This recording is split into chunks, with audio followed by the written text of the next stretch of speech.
Bom dia a todos. Sejam todos bem-vindos aqui nesse domingo.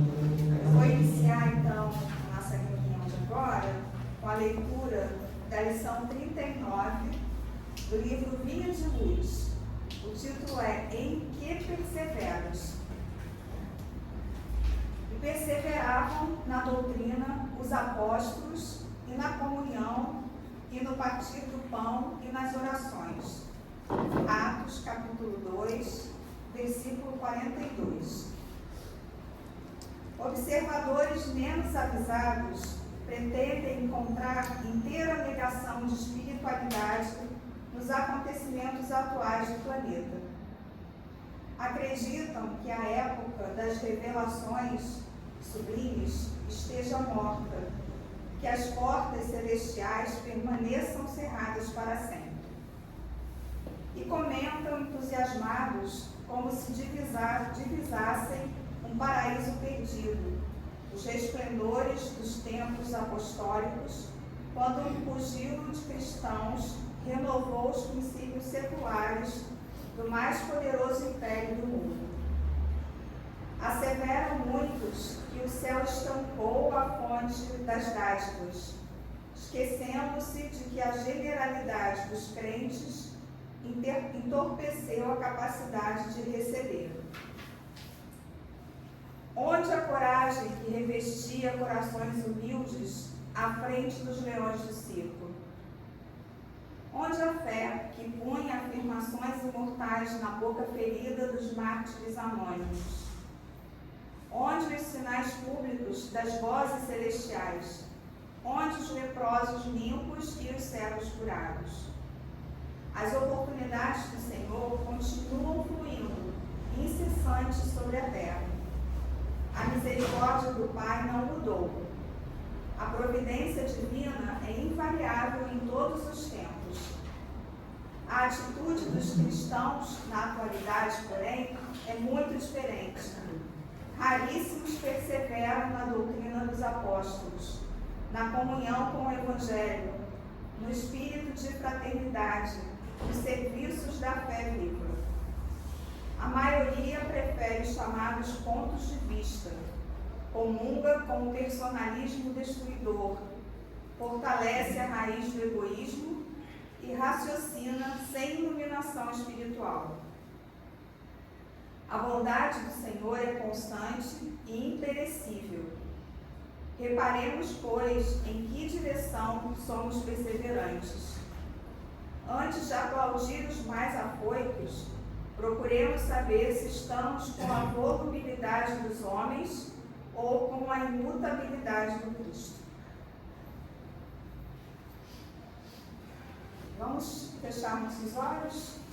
Vamos elevar nossos pensamentos a Deus, nosso Pai, esse Pai amoroso, misericordioso, que cuida de nós a cada momento, a Jesus, nosso mestre, nosso modelo de vida, de caminhada, a Maria, nossa mãe, que está sempre também nos cuidando e protegendo, para que a nossa irmã Terezinha que seja inspirada no estudo que ela trouxe para a gente hoje, nós possamos estar com os nossos corações e com os nossos ouvidos bem abertos e atentos para essa mensagem, para esse estudo. Obrigada, Pai, por mais essa oportunidade de podermos estar aqui. Graças a Ti, graças a Deus.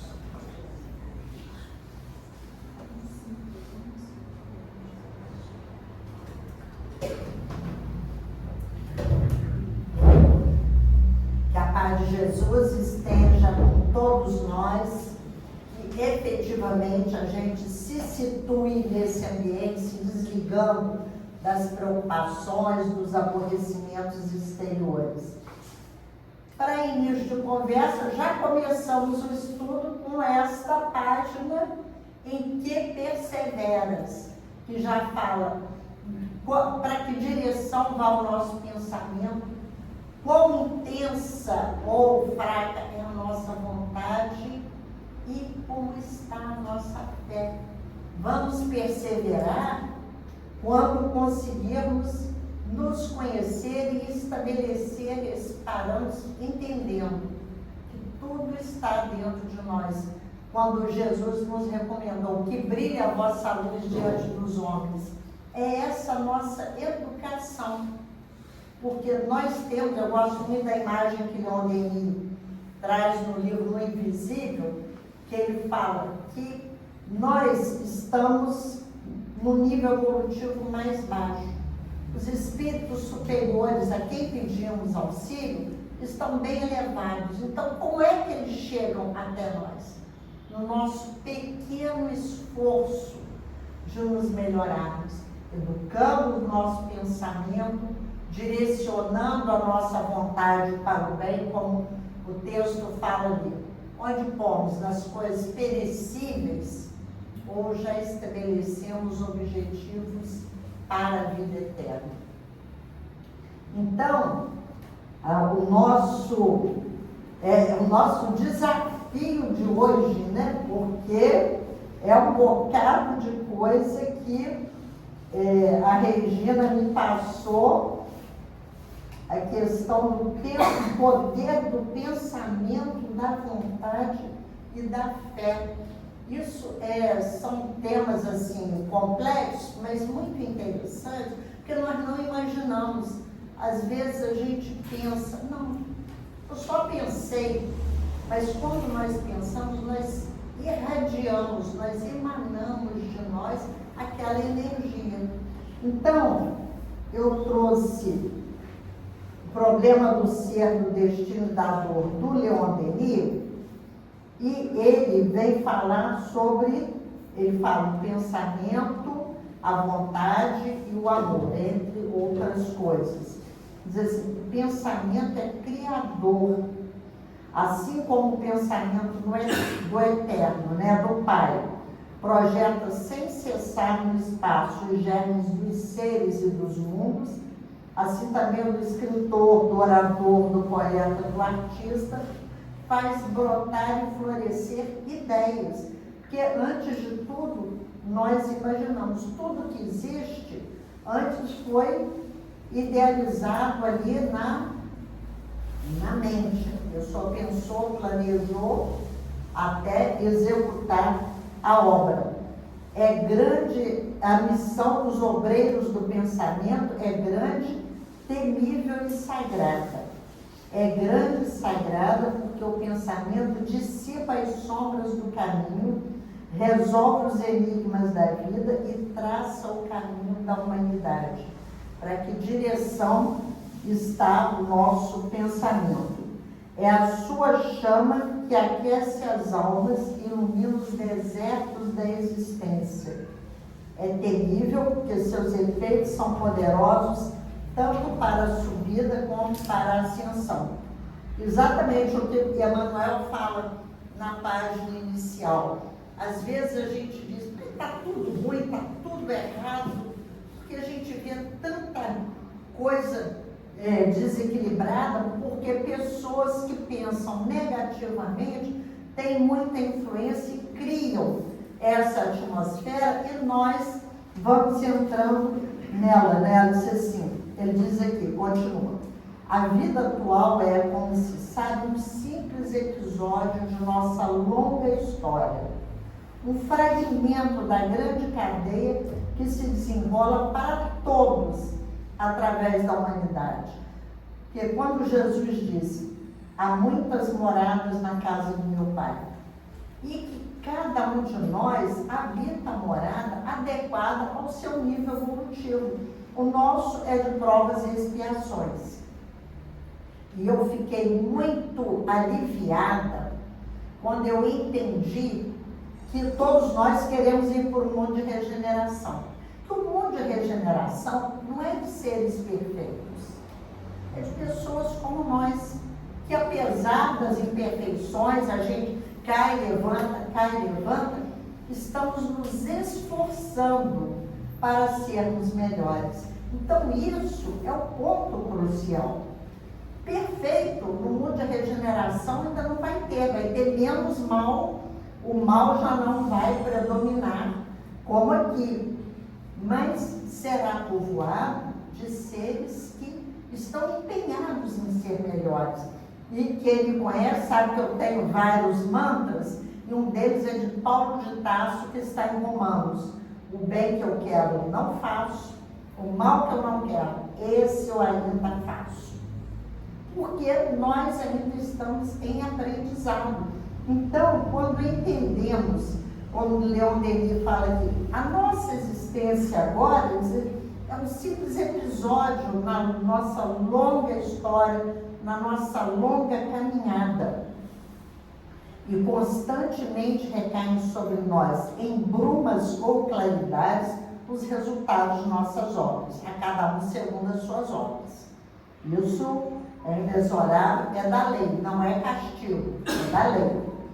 A alma humana percorre seu caminho cercado por uma atmosfera brilhante ou turva, povoada pelas criações de seu pensamento. É isto na vida do além, sua glória ou sua vergonha. Tem um livro do André Luiz, se não me engano, é Nosso Lar, daquela coleção A Vida no Mundo Espiritual, em que num determinado momento ele vê a região toda lá meio cinzenta, uma coisa meio estranha, e ele pergunta para o instrutor, o que é aquilo? Ele diz que são as emanações dos pensamentos de muitas pessoas.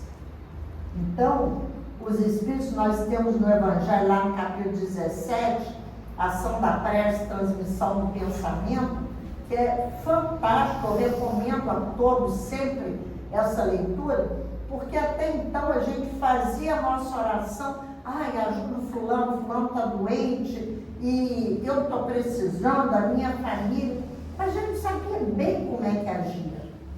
E ali ele fala, a força do nosso pensamento, acionada pela nossa vontade da cura de fazer o bem, impulsiona aquela energia e vai chegar aos espíritos, ao mundo espiritual, e a ajuda adequada será prestada.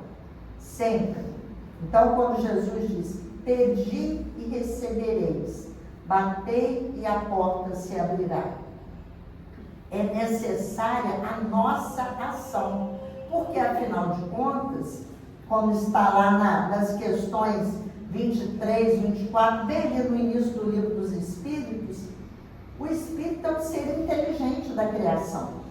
Então, tudo é feito, Deus, Espírito e matéria, e envolvendo tudo, está o fluido cósmico universal, que dá origem a toda a vida material, e do Espírito tem o princípio espiritual que nos envolve, que está sempre presidindo toda a vida, toda a obra.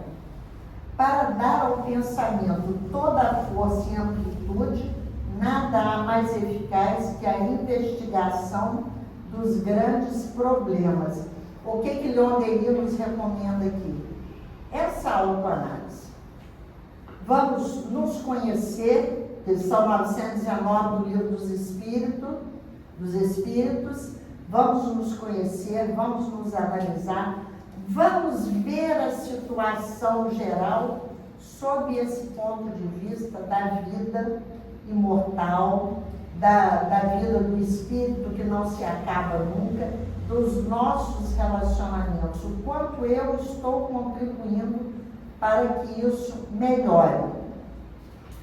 E aqui ele diz, com essas análises, com esse nosso trabalho, aos poucos a renovação da humanidade se fará.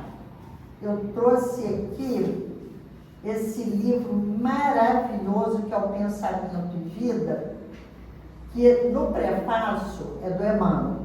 Ele diz assim, o nosso pensamento cria a vida que procuramos através do reflexo de nós mesmos, até que nos identifiquemos um dia, no curso dos milênios, com a sabedoria infinita e com o infinito amor, que constitui o pensamento e a vida de nosso Pai. Para onde direcionamos o nosso pensamento acionado pela nossa vontade?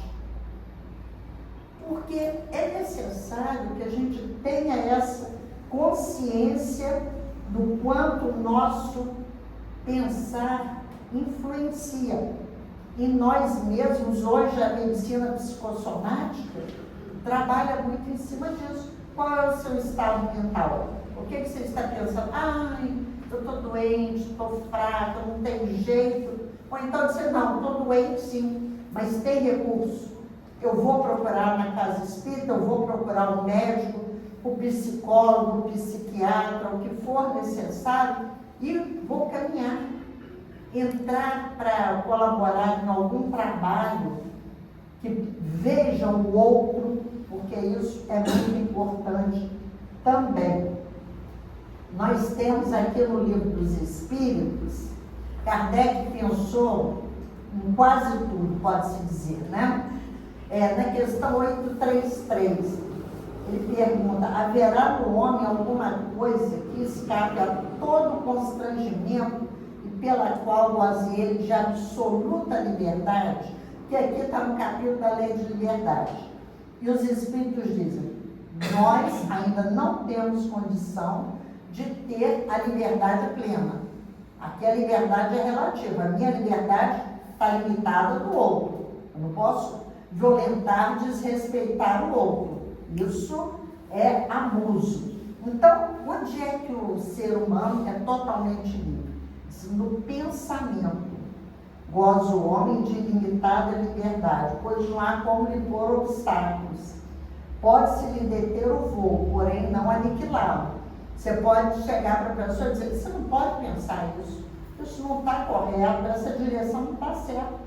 A pessoa pode até nem falar nada, vai dizer: mas é o meu ponto de vista, é assim que eu vejo, é assim que eu penso. E a outra pergunta: é responsável o homem pelo seu pensamento? Perante Deus é.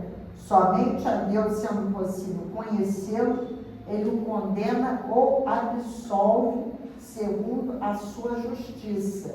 Aí a gente lembra quando Jesus falou do pecado por pensamento. Se olhar para uma mulher com um pensamento que não seja correto, você já pecou. Quando eu arquiteto um crime, uma maledicência, um assassinato, eu já emiti de mim toda aquela vibração. E a pessoa recebe.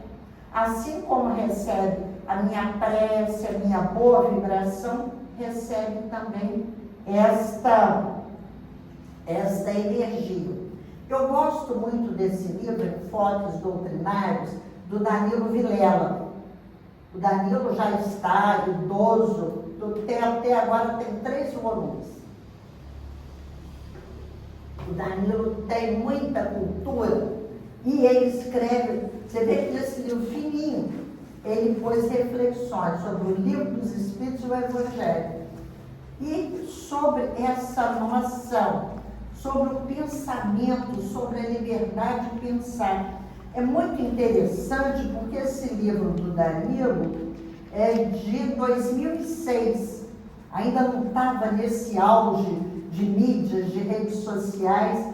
E ele vem falar da liberdade do nosso pensamento, da qualidade do nosso pensamento, que às vezes a gente diz assim: não, esse é o meu ponto de vista, é assim que eu vejo, você que está errado. E ele diz assim: a ação, não podemos ignorar a ação dos meios de comunicação como formadores de opiniões e hábitos, sobretudo de consumo.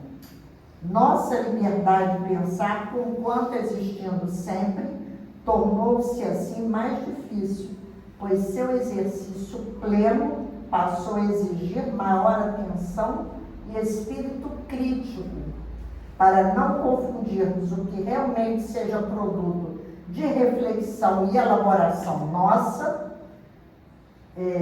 realmente pessoas, o que seja produto de reflexão e elaboração realmente pessoais nossas, né? Com as sugestões e condicionamentos decorrentes de nossa exposição aos veículos de comunicação de massa. Né? A pessoa só assiste, né? Eu pertenço a um grupo de Facebook, de WhatsApp, que eu só vejo ali. Eu só vejo determinado canal. E ali eu vou sendo...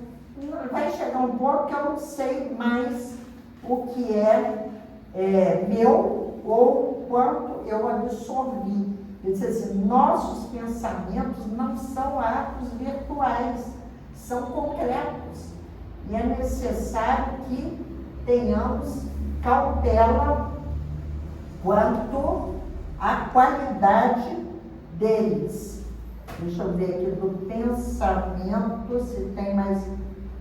No Pensamento e Vontade, do Ernesto Bozano, é um livro, eu olhei, mas ele tem uma linguagem mais técnica.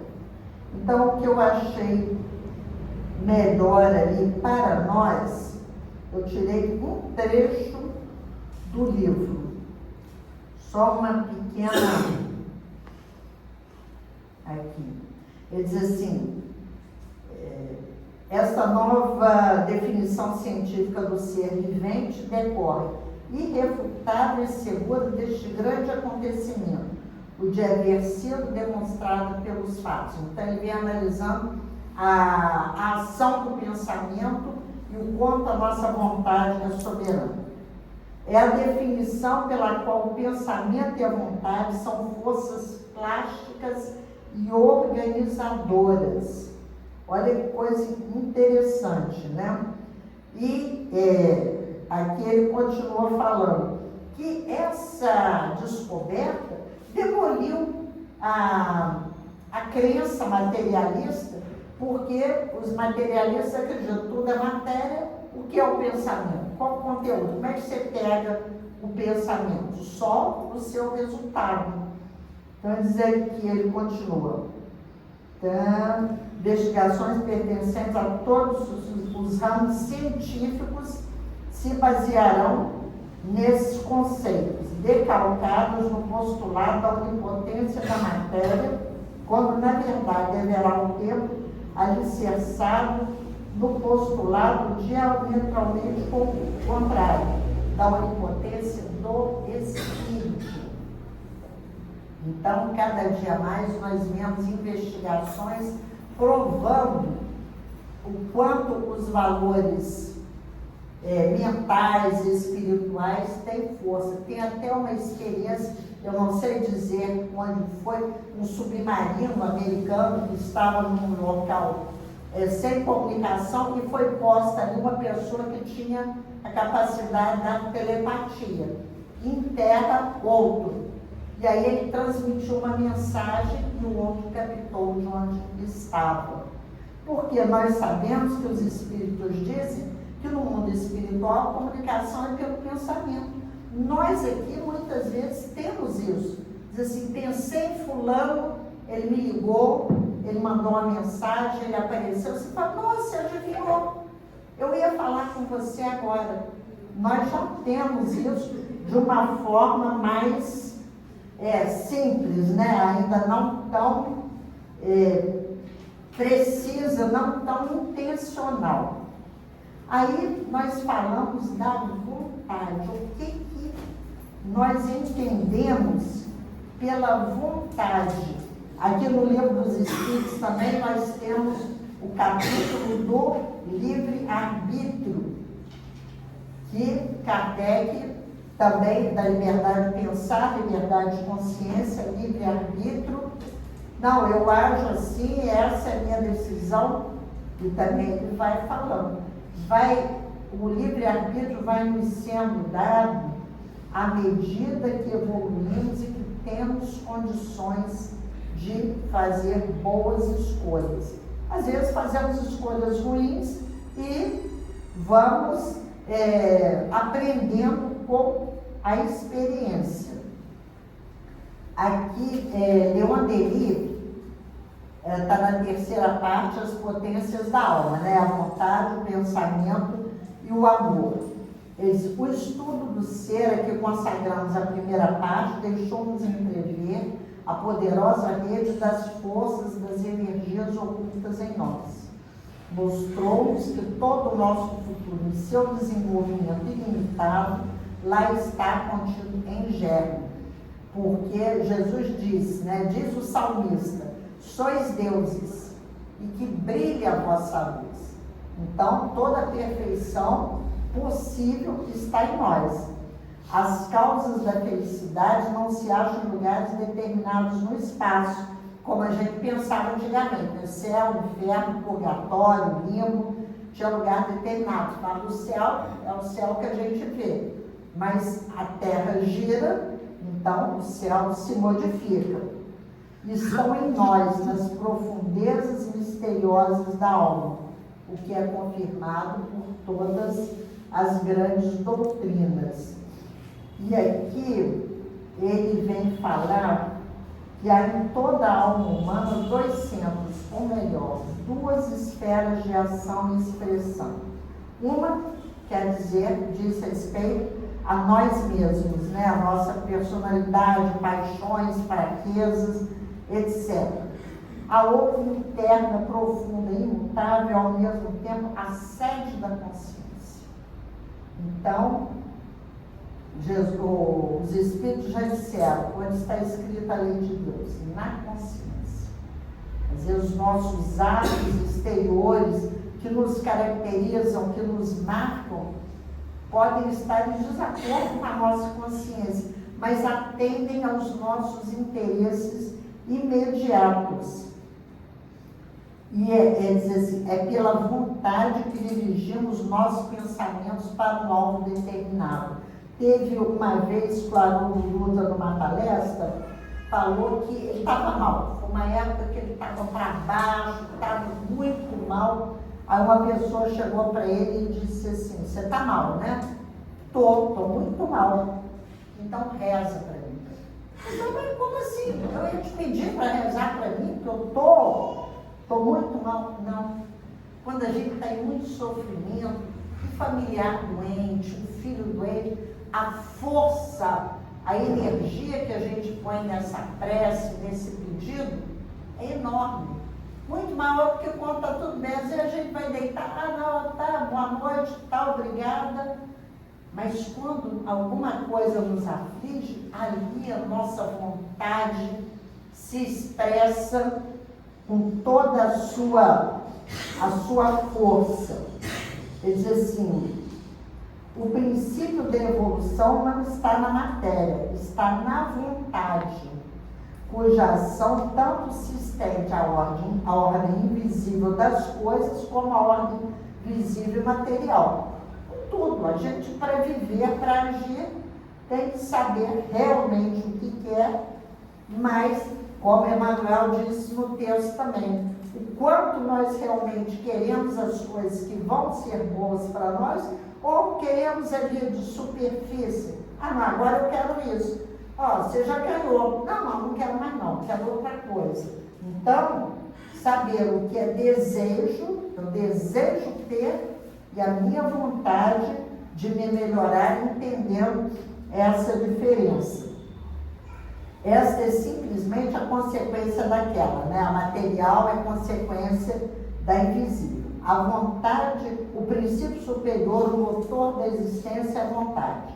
A vontade divina é o supremo motor da vida universal. Então nós vemos que Leon Denis, ele vai alargando, ele vai abrangendo, é um poeta, né?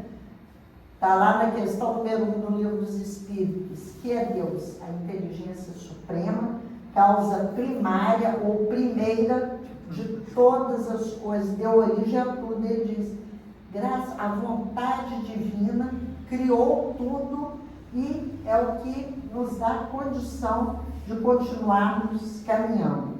O que importa, acima de tudo, é compreender que podemos realizar tudo no domínio psíquico. Nenhuma força fica estéril quando se exerce de maneira constante em vista de alcançar um desígnio, conforme a lei e a justiça. Cada alma é um foco de vibrações que a vontade põe em movimento. Vê que coisa bonita, né? Então, nós ali irradiamos de nós, dependendo da nossa vontade. Pela educação e exercício da vontade, certos povos chegam a resultados que parecem prodígios. E já lá terminando, ele diz: querer é poder. O poder da vontade é ilimitado. Aqui do Bozão eu já falei.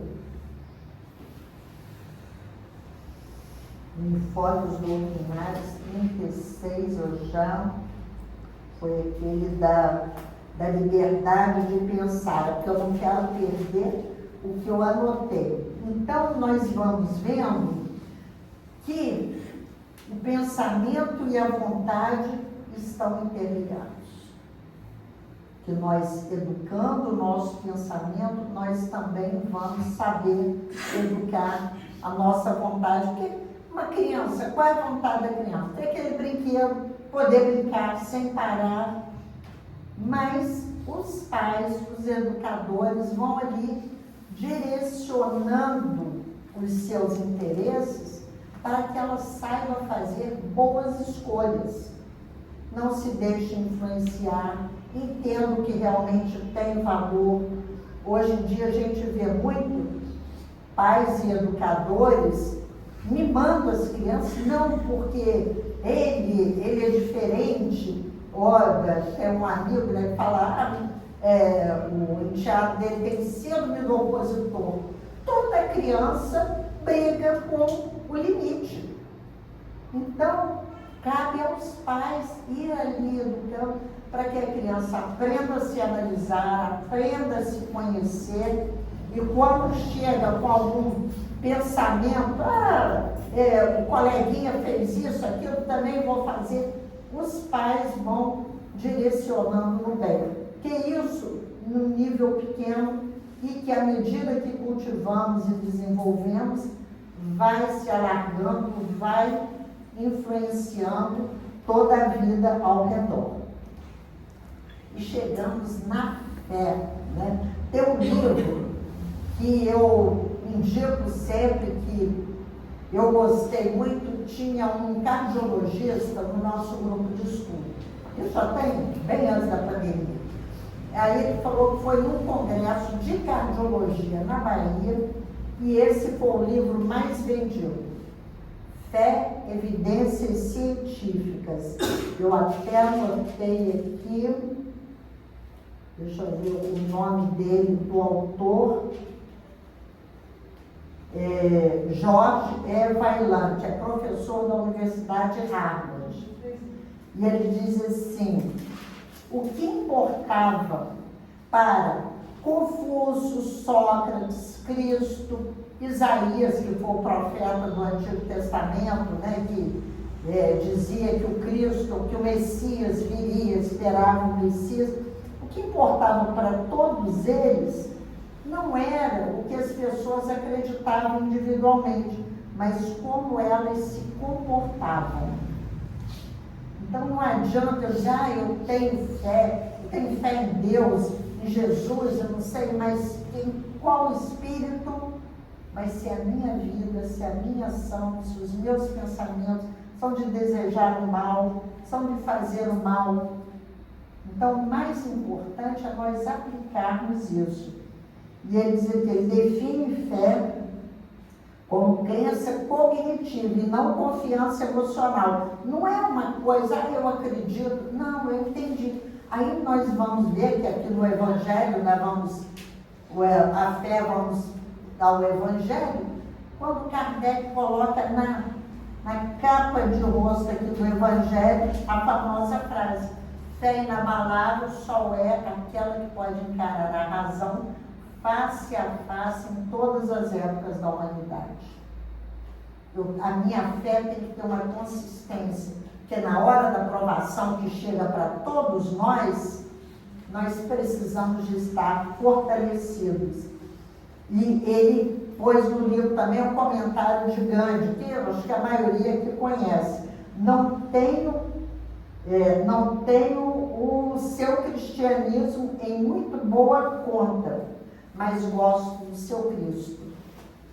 Então ele via os atos, as ações daquelas nações católicas, protestantes, que viviam se guerreando e dominavam, eram colonizadores terríveis, mas batiam no peito em nome do Cristo. A doutrina é boa. Diz assim, fé no entendimento do autor envolve confiança básica de que o mundo tem sentido e a bondade existe. Eu peguei assim só algumas pequenas coisas para a nossa reflexão. E aí nós vamos no Evangelho segundo o Espiritismo, capítulo 19. Como não poderia deixar de ser, falar de fé, a fé que transporta montanhas. E Allan Kardec começou com o texto de Mateus, em que ele fala de que um homem se aproximou dele e disse que o filho tinha, assim, problemas, caía no fogo, caía na água, totalmente obsidiado, mas que ele o apresentou aos seus discípulos e eles não puderam curar. E olha o que Jesus diz: ó raça incrédula e depravada, até quando estarei convosco? Até quando vos sofrerei? Nós vemos que em muitas ocasiões Jesus usava uma linguagem forte.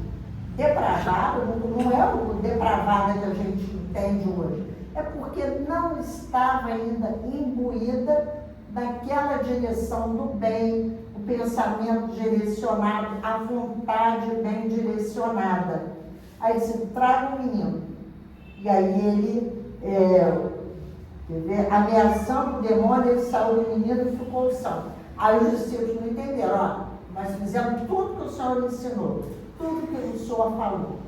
Ele diz, essa raça de espírito só se expulsa, só se tira com muito jejum e oração. Vós não conseguiste curá-lo por causa da vossa incredulidade. Se tivesseis a fé do tamanho do grão de mostarda, diria essa montanha, transporta-te daí, e ela se transportaria. Então, aí ele fala da incredulidade. Mas os apóstolos, né, aqueles que estavam lá com ele desde a primeira hora, tinham a fé. Acreditavam nele, seguiam-no, mas ainda não tinham construído em si esse alicerce que lhes dava a confiança que eles tiveram mais tarde, depois lá que Jesus foi crucificado, e aí eles já um pouco mais amadurecidos entenderam. Então, aqui Kardec vai analisar esta passagem.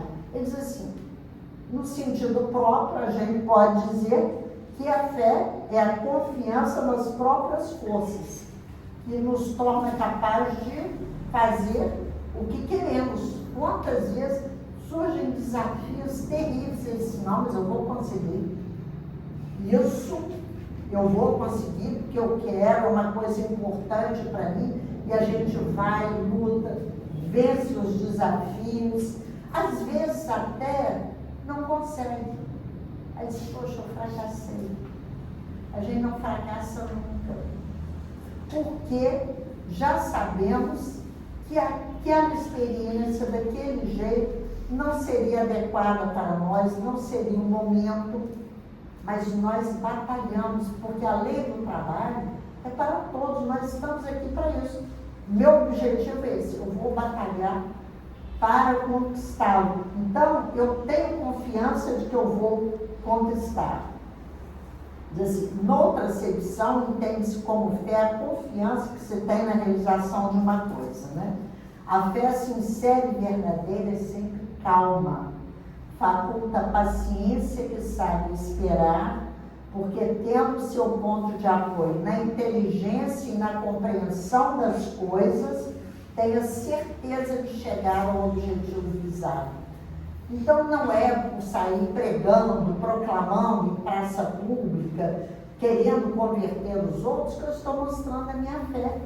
Aqui Kardec diz, a verdadeira e sincera fé é calma, nos dá paciência, nos dá tolerância, nós entendemos a situação do outro. Mas também a gente vê as análises dele, que são muito boas, né? Cumpre não confundir a fé com a presunção, aquela vaidade. Não, eu posso. Você acha que eu não vou? Não, eu posso tudo que eu quiser, eu posso. Aí já não é fé. Aí já é aquele meu sentido de superioridade em relação a tudo, coisa que também a gente vai aprendendo à medida que se conhece, que se trabalha, que vai evoluindo. O poder da fé se demonstra de modo direito e especial na ação magnética. Porque nós lembramos que Allan Kardec era um magnetizador antes de conhecer a doutrina espírita. E que ele trabalhou muito tempo e entendia que havia uma relação. Kardec até disse que ia escrever um livro mostrando a relação entre espiritismo e magnetismo, que uma coisa não existia sem a outra. Porque todos nós temos esse magnetismo animal, a energia que cada um de nós tem. Na questão 70, quando fala da vida e da morte do Livro dos Espíritos, ele fala, existem pessoas que têm um fluido vital intenso, que pode doar ao outro.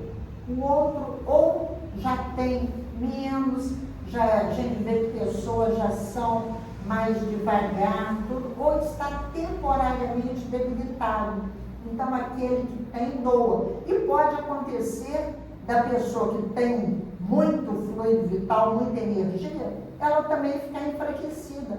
Aí ela vem se reabastecer na energia psíquica, espiritual, para poder continuar. E quando ele fala da ação magnética, é um tratamento de cura. Quer dizer, não é de cura, é um tratamento. Porque cura a gente não pode garantir nunca, não, você vem e toma 10 passos que você vai ficar curado. Lembrando que nós estamos aqui no planeta de provas e expiações para aprendermos basicamente a amar. Então, às vezes, a doença é aquele sacode que nos é dado para ver o outro. Quantos casos existem, às vezes pais que nascem, não estão nem aí, não ligam para nada, aí nasce um filho com problema. Eles passam a viver em função daquele problema, criam instituições, ajudam os outros, porque a dor mobilizou. E muitas vezes nós precisamos da dor para isso. Porque senão a gente fica confortável, está tudo bem, e não precisa de muita mobilização, né? E aqui Kardec, no item 7, ele diz assim, em certas pessoas a fé parece de algum modo inata. A pessoa já tem a fé consolidada. Em outros, ela vai se desenvolvendo com o tempo. E a gente lembra de Jesus Gonçalves, o poeta das Chagas Redentoras. Jesus é uma longa história, só vou dar uma pincelada rápida. Ele era um pobre, casou, ficou viúvo, aí estava subindo na vida, um homem muito inteligente, uma liderança, apareceu uma lepra. Lá no início do século XX, internava, isolava, e ele era ateu. Aí casou outra vez, mas essa segunda mulher era espírita, mas ele não aceitava nem nada. Quando ela desencarna, ela aparece para ele e dá uma mensagem: velho, acorda. Então, aí aquilo, e ele ainda faz um teste com Deus.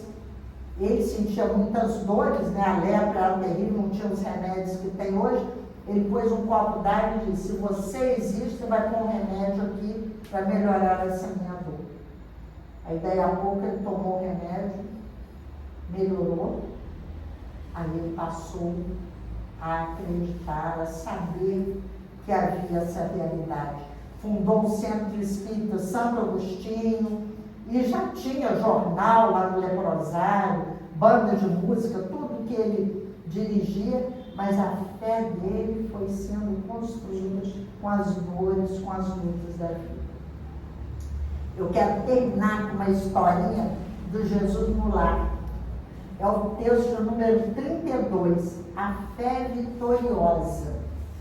Diz, esse livro são reuniões de Jesus na casa de Pedro com os apóstolos. Destacava André certas dificuldades na expansão dos novos princípios redentores de que o mestre era emissário, e se referia aos fariseus com amargura violenta, chamando os companheiros à resistência organizada. Vamos resistir. Jesus, porém, que ouvia com imperturbável tolerância, começou a falar. Nenhuma escola religiosa triunfará com o Pai, ausentando-se do amor que nos cabe cultivar uns para com os outros. Quem Kardec pôs aqui, a verdadeira fé é calma, é paciente, não tem como impor, como nós temos visto muito, né?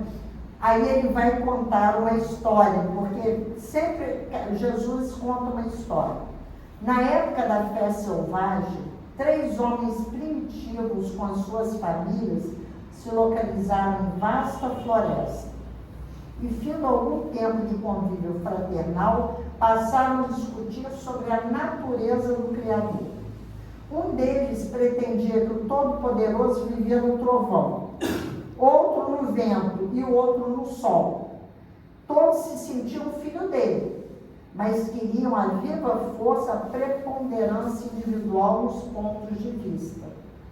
É o que nós continuamos a ver até hoje. E então, o que aconteceu? Eles começaram a se guerrear.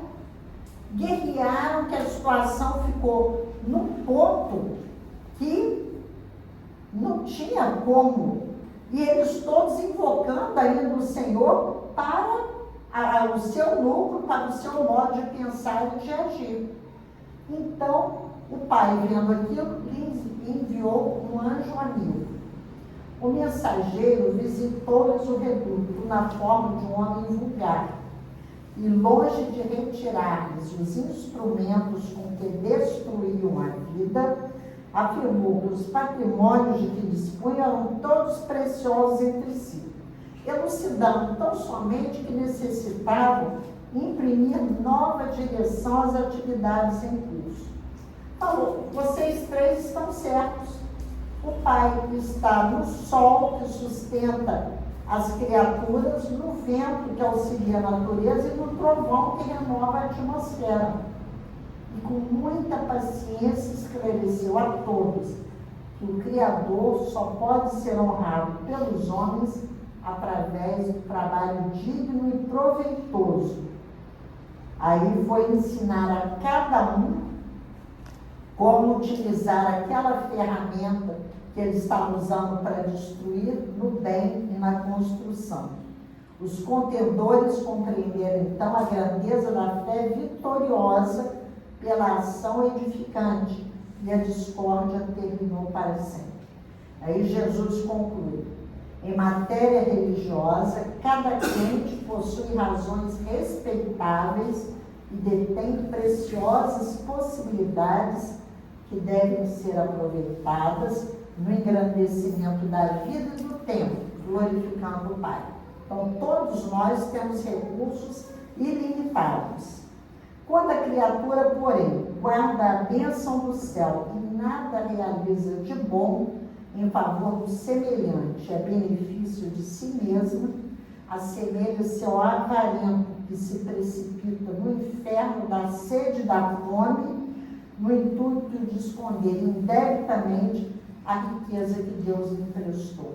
Olha só, quando nós economizamos, quando nós guardamos os nossos talentos, o tesouro que o Pai nos concedeu, nós somos esses que, como que só negam a vida, o benefício recebido.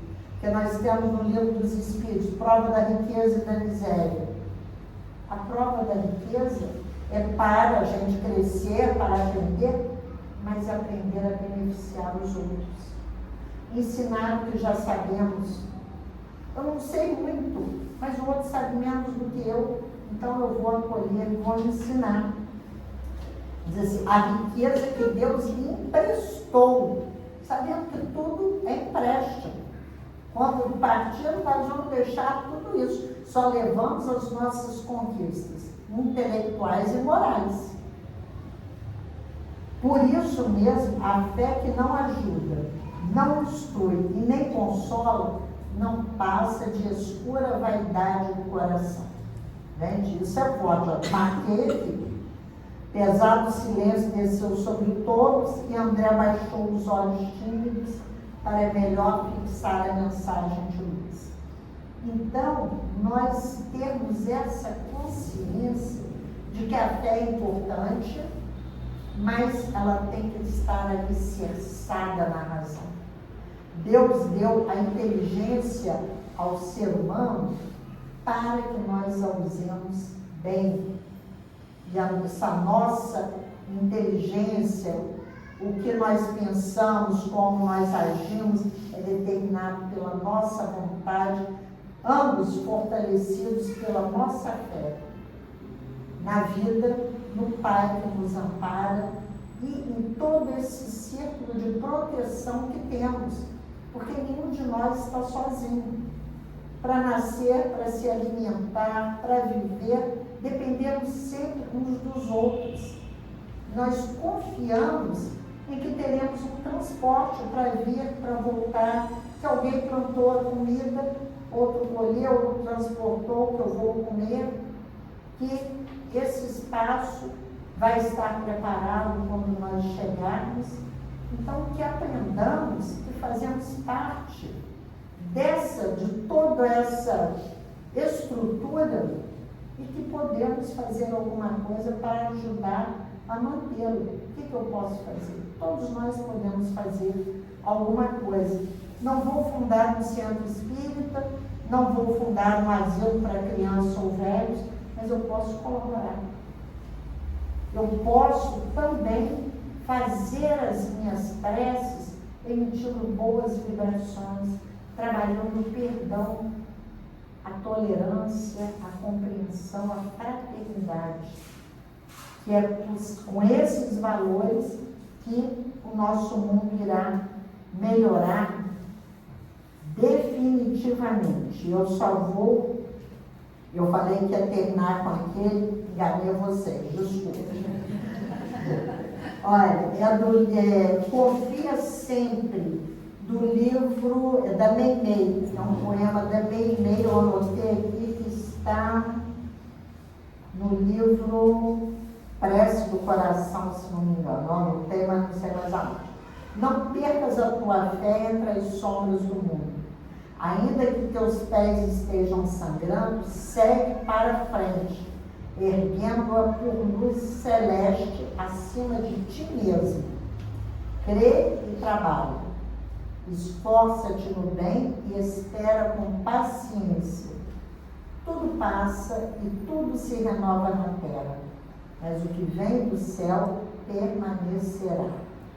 De todos os infelizes, os mais desditosos são os que perderam a confiança em Deus e em si mesmos, porque o maior infortúnio é sofrer a privação da fé e prosseguir vivendo.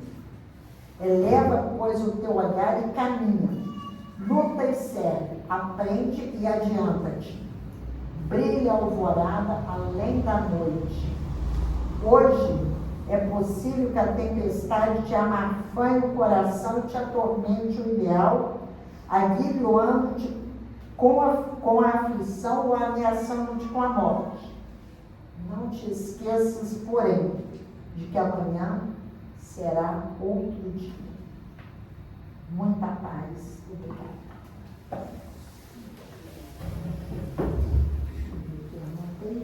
é o livro Cartas do Coração.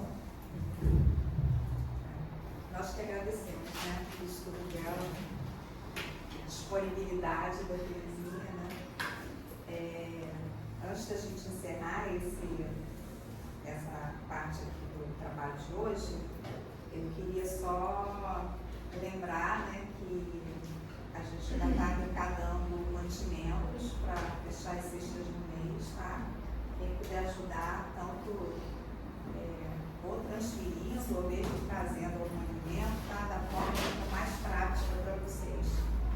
Vamos estar aqui aguardando, né? Isso, e aí, quem quiser o QR Code está aqui no quadro, aqui atrás. Tem E QR Code dá o valor da cesta para transferir, fazendo Pix é mercado, sespa@gmail.com.